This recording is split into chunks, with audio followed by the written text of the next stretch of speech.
Bienvenue dans une nouvelle vidéo de la chaîne L'Apprenti Invest. Tout d'abord, merci. La dernière vidéo, elle a bien fonctionné, elle vous a bien plu. De toute façon, alors je me fatigue à faire des vidéos, comment dire, des vidéos entre les grosses vidéos du challenge Road to 100K parce que ça m'amuse et j'aime bien. Puis j'aime bien raconter ma vie et voilà. Mais je sais que celles qui vous plaisent, c'est Road to 100K, c'est là où je prends toujours 30, 40, 50 abonnés par vidéo. Et puis voilà, c'est cool, il faut de tout, hein. Aujourd'hui, je vais vous faire une annonce d'un projet qui me tient à cœur je vais la faire en fin de vidéo. Avance. Ah oui, parce qu'elle combine un peu, comment dire, mes deux passions actuelles dans la vie, mon métier, la médecine et puis la bourse et la finance. Mais avant ça, on va parler un peu de juste mes investissements en bourse parce que dans les retours 100K, je parle de mon patrimoine en général, mais je vous détaille pas trop ce que j'ai en bourse qui évolue. Et puis voilà, c'est important. Et puis si ça vous plaît pas, allez directement à la fin de la vidéo pour la petite annonce. Promis, c'est pas pour le watch time, sinon je vous dirai pas d'aller regarder direct, mais voilà. D'abord, on va commencer avec mon PEA. Donc le PEA, je rappelle, c'est l'enveloppe fiscale, enfin la meilleure enveloppe fiscale en France. Au bout de 5 ans, vous ne payez plus d'impôts, vous ne payez que les charges sociales qui sont à 17%. Et puis voilà, c'est bien puisque là, ils essayent de monter les impôts petit à petit et qu'on va se retrouver dans la merde. Là, moi, je l'ai ouvert. Alors c'est chiant, il y a un bug sur Bourse Direct, j'arrive pas à ouvrir la page où ça met exactement combien j'ai versé et quand est-ce que je vais faire mon PEA, mais mon PEA a 1 an et 2 mois. Il me reste 3 ans et 10 mois avant de ne plus payer d'impôts. Mais de toute façon, le but c'est de le garder longtemps. Et j'investis. Alors là, on est presque à 13 000 euros. J'aurais bien voulu vous faire la vidéo quand j'atteins les 13 000 euros, mais c'est pas grave. Tout va venir à point. J'investis sur trois choses. Alors, j'investis sur trois choses, c'est faux. Là, j'investis sur des ETF, des paniers d'actions. Pour ceux qui s'y connaissent, bah, je vous apprends rien. Pour les autres, les ETF, c'est des paniers d'actions qui sont automatiques, qui sont bien gérés par des fonds et qui répliquent un indice. Vous achetez un panier, donc vous avez juste acheté le panier avec un thème. Souvent, le thème, c'est les plus grosses entreprises mondiales ou les plus grosses entreprises américaines ou les plus grosses entreprises américaines de la tech pour ce que j'ai moi. Et ça l'autorégule en fonction, si c'est les 1000 plus grandes capitalisations, bah, quand une entreprise va rentrer dans les 1000 premières et une autre va sortir, bah, ça va faire un échange automatique, c'est trop bien, vous n'avez rien à faire. Et sur le long terme, c'est toujours gagnant, puisque bah, si le monde évolue, le monde grandit, donc les 1000 plus grandes entreprises, elles continuent de grandir, puisque c'est autorégulé, et puis voilà, et c'est automatique. J'investis dans ça. Voilà, donc dans des ETF. Et initialement, j'investissais que dans l'ETF MSCI World, donc de Amundi, les 1600 plus grandes capitalisations mondiales, avec 70% d'États-Unis. Mon PRU, mon prix de revient unique, chaque panier, je l'ai acheté en moyenne à 482 euros, et là, il est à 548, c'est énorme, en même pas un an, j'ai pris plus de 13,53%, sans rien faire, encore une fois, j'achète toujours la même somme. Voilà. Alors, je les ai toujours. Je les vends pas parce que ça me fait des frais en les vendant et puis ça fonctionne bien. Mais je n'investis plus dessus parce que je me rends compte d'une chose. Je suis encore jeune. Je suis la bourse. Si ça change, je pourrais arbitrer, donc vendre des trucs et racheter d'autres. C'est que 70% de ce MSCI World, c'est les États-Unis. Les États-Unis sont le leader mondial dans quasiment tout. C'est ce qui fait avancer le MSCI World. Et le MSCI World est moins fort que le S&P 500, évolue moins, puisque tout simplement, on a les mêmes entreprises. Le S&P 500, c'est les 500 plus grandes entreprises américaines. Le MSCI World, on a de ces 500 plus grandes entreprises américaines plus des autres entreprises dans le monde. En fait, le MSCI World est ralenti comparé au S&P 500 à cause de ce qu'on possède qui n'est pas européen. Donc c'est débile. Les États-Unis, c'est le moteur et on a un boulet derrière qui est lesté. Donc je n'investis plus dans le MSCI World. Je prends le parti. C'est plus risqué parce que j'investis que dans un pays, mais si je vois que la tournure mondiale des choses est en défaveur des États-Unis, bah, je vendrai et j'arbitrerai. Mais donc j'arrête de faire le focus à vouloir diversifier, trop diversifier, je perds des... Moi j'ai besoin de risques, je suis jeune, je veux de la performance. Et puis voilà, j'investis dans les États-Unis. Donc je suis passé du MSCI World, je n'investis plus dessus, au S&P 500. Et à ça j'ai rajouté une ligne et celle va faire débat parce qu'en fait ce que je fais c'est de la... Comment dire? Il y a des choses qui se chevauchent mais tant pis. C'est que le MSCI World on a 70% de S&P 500 donc entre ces deux choses il y a 70% qui se chevauchent mais c'est pas grave puisque ça j'investis plus dessus et donc à un moment ça représentera une infime partie de ce que j'ai. Mais par contre le S&P 500 et le Nasdaq c'est les 100 plus grandes entreprises américaines technologiques. Donc là, j'ai les 500 plus grandes entreprises américaines tout court, et dedans, il y a les 100 plus grandes entreprises qui font partie américaines, donc je suis encore plus surexposé, puisque j'en ai là, plus là, ça me fait de la surpondération, mais c'est pas grave, donc moi j'investis, si je devais résumer, j'investis sur les États-Unis, donc les 500 plus grandes, et je surpondère les entreprises technologiques. C'est plus risqué, mais c'est les entreprises technologiques, c'est ce qui performe le mieux. Et ça, je vais vous le montrer, voilà, c'est un parti pris. Est-ce que c'est bien? Non. Mais voilà, j'adore le Nasdaq, c'est vraiment un moteur puissant. J'adore le S&P 500 pour la stabilité, donc j'investis sur les deux. C'est pas ce qu'il y a d'idéal à cause de la surpondération, mais j'avoue que je me tracasse trop la tête. J'ai peur du jugement des autres alors que ça sert à rien. J'investis dans ce que j'aime. L'idéal, je pense que ça aurait été le MSCI World associé au Nasdaq, mais voilà, pour diverses choses, je le fais pas. Et la dernière chose qui me plaît, c'est qu'en associant les deux, là, l'émetteur, c'est la BNP Paribas. Et là, c'est Amundi. Donc Amundi, c'est un groupe qui n'est pas trop une banque, c'est juste un gestionnaire de fonds, enfin de patrimoine, enfin, alors je dis n'importe quoi, un gestionnaire d'actifs. Et la BNP, c'est une banque, donc là, j'ai un truc, enfin j'ai deux émetteurs séparés, s'il y a un problème avec l'un, bah, il me reste un peu de sous dans l'autre. On va les comparer. Là, j'ai le S&P 500, là, j'ai le Nasdaq, donc les 100 plus grandes entreprises américaines, et là, j'ai le MSCI World. Si, hop, je prends sur les 6 derniers mois, en soi, on a une pondération, enfin comment dire, on a une évolution qui est similaire, mais comme d'habitude, ça se range toujours pareil. Le Nasdaq, c'est le plus performant avec 16%. Ensuite, c'est le S&P 500. Et ensuite, c'est le MSCI World. Et vous voyez que le Nasdaq, tout est plus puissant. En fait, quand ça croît beaucoup plus que les autres. A l'inverse, quand ça chute beaucoup plus que les autres. Et c'est ce que j'aime. J'ai besoin de performance au dépend du risque, mais plus on va augmenter, plus le fait, ces fluctuations, elles vont agrandir, au final, elles vont être positives et elles vont agrandir la différence. Là, par exemple, sur un an, on voit que c'est quasi, enfin, c'est similaire même entre le Nasdaq et le S&P 500, mais si on augmente, on voit que ça commence à se séparer et que le Nasdaq est toujours gagnant. On a 169% de performance, vous vous rendez compte? Sur 5 ans, si on divise par 5, bah, je vous laisse faire le calcul. Contre 116% pour le S&P 500, c'est quasiment, enfin, c'est plus de 50% de différence. Et si je vais au max, ça va pas fonctionner puisqu'ils n'ont pas été créés à la même période, mais en tout cas, vous voyez que le Nasdaq a une belle performance. Voilà. Donc ça, c'est pour mon PEA. Donc on est à 12 970 euros.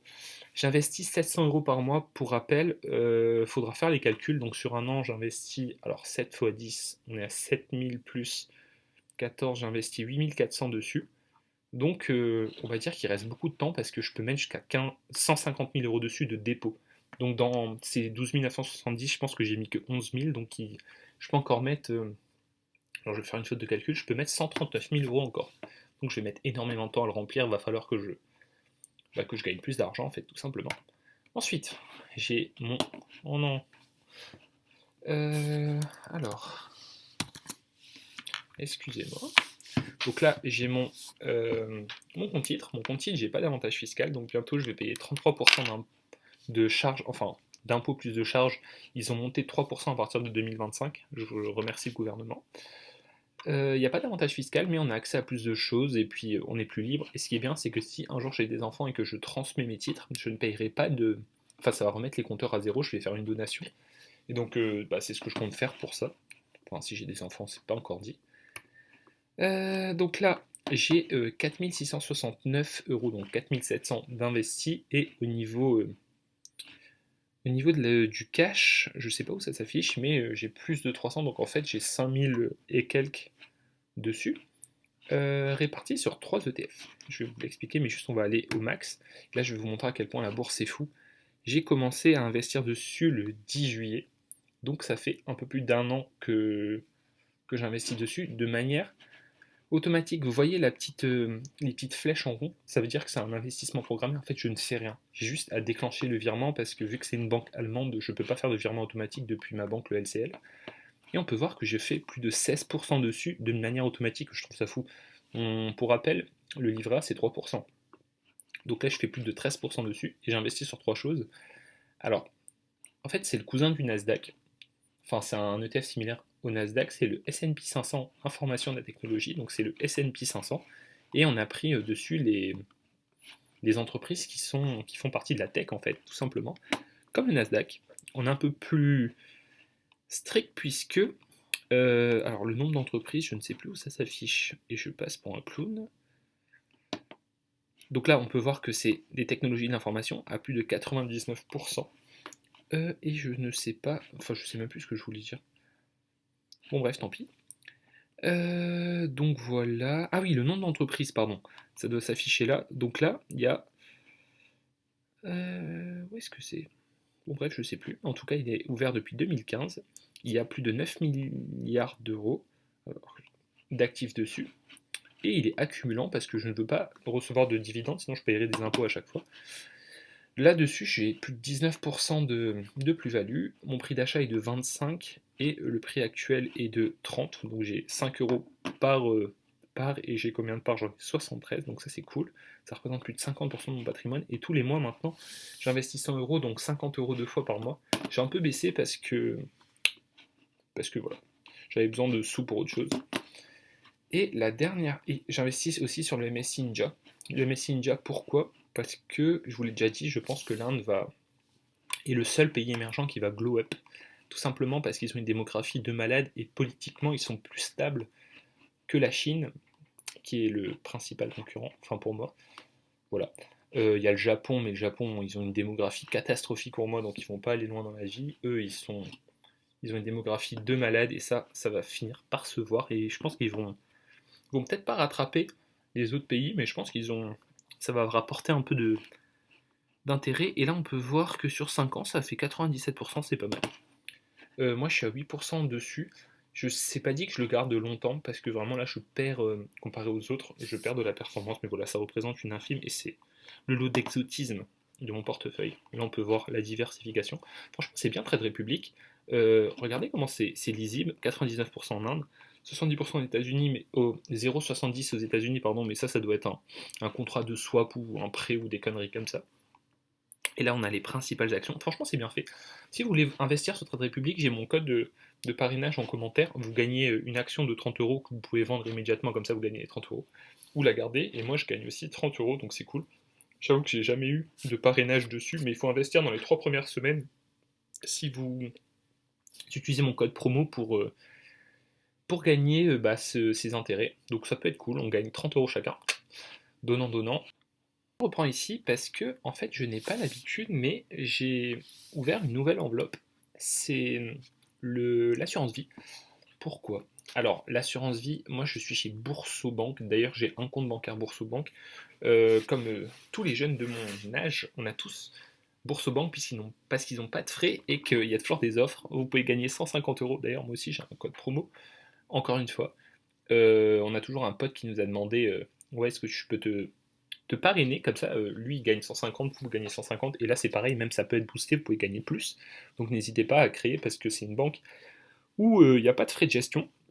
La carte bancaire est jolie et quand vous payez à l'étranger, vous n'avez pas de frais et ça c'est cool. Voilà, j'ai ouvert une assurance vie tout simplement parce que c'est l'enveloppe préférée des Français. Et pour ma vidéo, j'aime bien tester, enfin pour mes vidéos, j'aime bien tester divers livrets. Et moi, divers, comment dire, supports pour investir en bourse. Et ça me permettait de donner des conseils à mes proches qui, je ne sais pas pourquoi, sont plus rassurés par l'assurance vie. Alors une assurance vie, ça a 0,75% de frais, je crois chez Boursorama, de frais d'entretien. Il y a 0% sur le PEA, sachant que les avantages fiscaux sont super sur le PEA. Oui, un jour, il va falloir m'expliquer pourquoi ça rassure plus les Français, mais bref. C'est bien aussi. 0,75% de frais par an, vous dites que c'est peu, mais ça peut entacher votre performance sur 10-15 ans, de beaucoup, de 20% même. Je ne ferai pas la simulation là, parce que la vidéo n'est pas faite pour ça.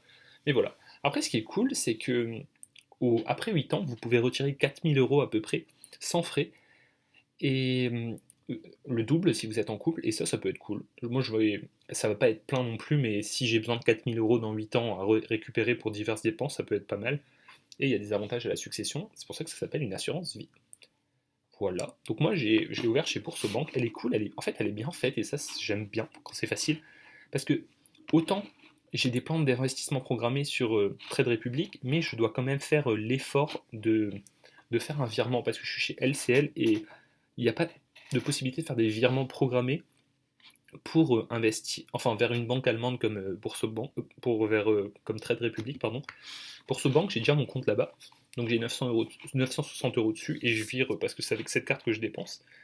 Et donc ça récupère 150 euros tous les mois que ça investit sur le Nasdaq aussi. Donc si je résume, j'investis majoritairement sur le S&P 500 sur mon portefeuille en temps réel de mon PEA, plus un peu de Nasdaq. J'investis dans un équivalent de Nasdaq sur Trade Republic, et là j'investis sur un équivalent de Nasdaq, donc si je résume à la totalité, j'investis à peu près à 50% sur la S&P 500 et à 50% sur le Nasdaq actuellement. Voilà, et donc il est temps de vous annoncer mon projet. Oui, pardon, juste les performances, j'ai mis 550 euros dessus, j'ai 7% de performance, donc 41 euros alors que je l'ai ouvert il y a que quelques mois. Et ça c'est cool, pareil, n'hésitez pas, le code de parrainage est en commentaire, mais bref, allez, temps de vous annoncer mon petit projet. Donc moi je suis interne de pneumologie, super spécialité, un jour je peux vous faire une vidéo sur comment le devenir avec mes amis, enfin mes co-internes. Voilà, donc j'aime ce que je fais, c'est une très belle spécialité. Et à côté de ça, j'aime bien la finance, j'aime bien la bourse, j'aime bien la gestion de patrimoine, entre autres. Il y a d'autres choses qui me passionnent dans la vie, mais bref, c'est pas le sujet. Et je me suis dit que j'allais associer les deux. Là, en novembre, enfin, le principal point commun de tous mes patients, c'est souvent la cigarette, on se le cache pas. Et en novembre, il y a une super initiative qui existe depuis longtemps, c'est le mois sans tabac. C'est un mois qui vise à encourager les gens à ne pas fumer du tout. Pas que pour un mois parce que ça sert à rien, mais c'est une porte d'entrée vers l'arrêt définitif. Je vous mets en commentaire le lien de Info Tabac Service, avec plein d'astuces pour arrêter de fumer, etc. C'est un super site. Donc voilà, et en fait, si on cherche, hop, la marque...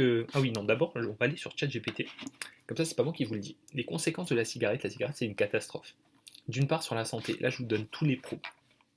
Je demande juste les conséquences de la cigarette, donc sur le plan respiratoire, des cancers, une BPCO, je vous assure que si vous voyez un BPCO respirer, vous allez vouloir arrêter de fumer, de l'emphysème, donc ça détruit les poumons, de l'asthme, de la bronchite, bon bref, ça exacerbe votre asthme si vous êtes déjà asthmatique, des problèmes cardiovasculaires, bon ça je laisse mes amis cardio, mais c'est un facteur majeur de faire des infarctus dans sa vie, ça, des AVC, tous les problèmes ischémiques possibles, ça donne de l'hypertension pulmonaire, il y en a plein d'autres qui sont pas mis, c'est une catastrophe, ça donne d'autres cancers, faut pas oublier. Bon, tous ces cancers, c'est connu, c'est là où passe là où passe la fumée de cigarette avec tous les cancérigènes, la gorge, la bouche, la langue, l'œsophage, etc. Et je vous assure que c'est des cancers avec un pronostic effroyable, mais ça donne aussi des cancers de la vessie, puisque toutes les toxines vont être stockées dans la vessie avant d'être urinées, du pancréas, etc., du rein, bref. Ça donne des problèmes de fertilité, des problèmes d'impuissance aussi, ça c'est beaucoup moins glamour. Bon bref, c'est pas... Je vous laisse taper la même chose et vous allez voir tout ça. En plus, non seulement ça fait chier vous, enfin c'est pas bien pour vous, mais ça fait chier votre entourage, vous détruisez leur santé. Le but c'est pas de vous faire culpabiliser, mais c'est de lancer mon petit projet. En France, la cigarette, enfin la marque la plus consommée, c'est clairement pas une pub ce que je viens de dire, c'est les Marlboro. Un paquet coûte 12,50 €. On va faire comme si on fumait un paquet par jour. Un paquet par jour, c'est 12,50 € durant tout le mois de novembre. On va utiliser l'argent qu'on pourrait mettre dans un paquet de cigarettes pour investir dans des actions en bourse. Donc 12,50 € par jour ouvré, vu que la bourse est fermée le week-end. Et on va se constituer un petit portefeuille et voir son évolution pour voir ce qu'on a pu faire. D'une part, c'est une amélioration au niveau de la santé, de ne pas fumer, mais d'autre part, au niveau des finances, qu'est-ce qu'on a pu faire de mieux avec? La règle est simple. Alors moi, j'investis pour mon patrimoine, pour mon futur, dans des ETF, parce que ça battra toujours le marché. Mais là, pour l'amusement et pour le fun, on va investir surtout dans des actions. Des actions diverses, bref.